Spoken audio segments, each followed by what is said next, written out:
नमस्कार शेतकरी मित्रांनो, आजचा विषय खूप महत्त्वाचा आहे.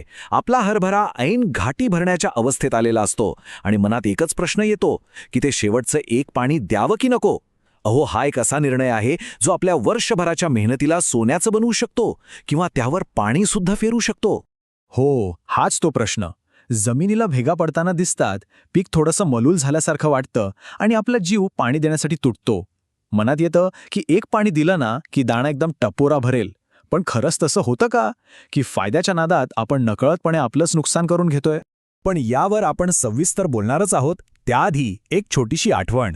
जर तुम्हाला अशीच खरी, शास्त्रीय आणि अनुभवातून आलेली माहिती आवडत असेल तर आपल्या कृषी साथी चॅनलला सबस्क्राईब करायला विसरू नका. आणि ती जी घंटेची खूण आहे ना, ती नक्की दाबा, म्हणजे आमची प्रत्येक महत्त्वाची माहिती तुमच्यापर्यंत सगळ्यात आधी पोहोचेल. चला, आता येऊया आपल्या मूळ मुद्द्यावर. हरभऱ्याला शेवटच्या टप्प्यात पाणी देण्याचा जो मोह होतो ना, त्यात एक खूप मोठा धोका लपलेला आहे. आणि तो धोका अनेकदा आपल्या लक्षात सुद्धा येत नाही. आपली अपेक्षा काय असते? साधी सरळ, की पाणी दिलं की दाणा चांगला भरेल आणि उत्पन्न वाढेल. पण खरं वास्तव काय आहे माहितीये? बहुतेक वेळा, विशेषतः जर पाणी स्प्रिंकलर किंवा पाटाने दिलं असेल, तर फायद्याऐवजी उलट पिकाचं मोठं नुकसानच होतं. आता होतं काय ते नीट समजून घ्या. पीक जेव्हा घाटीने आणि फुलांनी पूर्ण भरलेलं असतं तेव्हा ते आधीच वजनाने झुकलेलं असतं. अशा नाजूक अवस्थेत जर आपण वरून स्प्रिंकलरचा पाण्याचा मारा दिला किंवा पाटाने पाणी सोडलं तर त्या पाण्याच्या वजनाने आणि जमीन ओली झाल्यामुळे पीक सरळ जमिनीवर आडवं पडतं. आपण त्याला म्हणतो पीक लोळलं. आणि एकदा का पीक असं जमिनीवर आडवं पडलं की समजून जा, त्याच्या वाढीच्या प्रक्रियेला एक जबरदस्त शॉक बसतो. झाडाची सगळी सिस्टमच बिघडून जाते. ते बिचारं झाड स्वतःला सावरण्यातच आपली सगळी ताकद वाया घालवतं आणि मग दाणे भरण्याची जी नैसर्गिक प्रक्रिया असते ना, ती तिथेच थांबते. अनुभव तर हेच सांगतो की शेवटच्या क्षणी पाणी दिल्याने होणारा फायदा अगदीच किरकोळ असतो, पण त्याउलट नुकसानीची शक्यता कित्येक पटींनी जास्त असते. खरं तर हा एक असा जुगार आहे ज्यात हरण्याचे चान्सेसच जास्त आहेत. मग आता प्रश्न येतो की पाणी देणं एवढं धोकादायक आहे, तर मग दाणे चांगली भरण्यासाठी करायचं तरी काय? काळजी करू नका, यावर एक जबरदस्त आणि पूर्णपणे सुरक्षित उपाय आहे. आणि तो म्हणजे पानांद्वारे फवारणी. आता याचा अर्थ खूप सोपा आहे. आपण जमिनीतून पाणी आणि खत देण्याचा धोका पत्करण्याऐवजी पिकाला जे काय पोषक घटक हवे आहेत ते थेट त्याच्या पानांवर फवारणी करून द्यायचे. पानं काय करतात, ते अन्न शोषून घेतात आणि थेट घाटे भरण्याच्या कामाला लावतात. म्हणजे धोकाही नाही आणि फायदा मात्र नक्की. पण इथे एक गोष्ट लक्षात ठेवली पाहिजे. ज्या शेतकऱ्यांकडे ठिबक सिंचन म्हणजेच ड्रिपची सोय आहे, ते 1 तासापुरतं हलकं पाणी देऊ शकतात. कारण ड्रिपमुळे फक्त मुळांशी ओलावा पोचतो, पिकावर पाण्याचा भार येत नाही आणि पीक आडवं पडण्याचा धोका पूर्णपणे टळतो. पण लक्षात ठेवा, स्प्रिंकलर किंवा पाट पाणी मात्र अजिबात नको.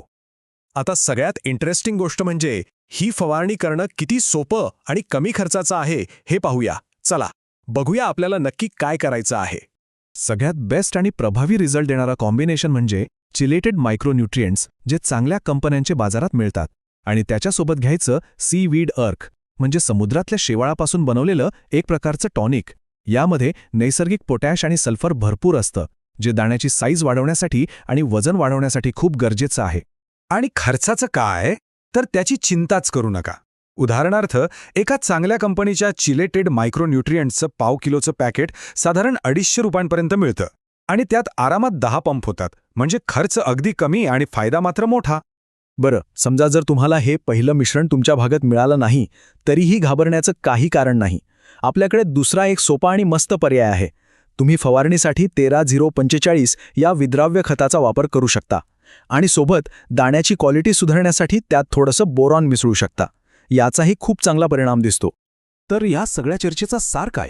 तर सगळ्यात महत्त्वाची गोष्ट आहे की आपल्याला आपल्या पिकाच्या नैसर्गिक ताकदीवर विश्वास ठेवायला हवा. झाड स्वतःच खूप हुशार असतं. हरभऱ्याचं आयुष्य बघा ना, साधारण 80व्या दिवशी घाटी लागलेली असते.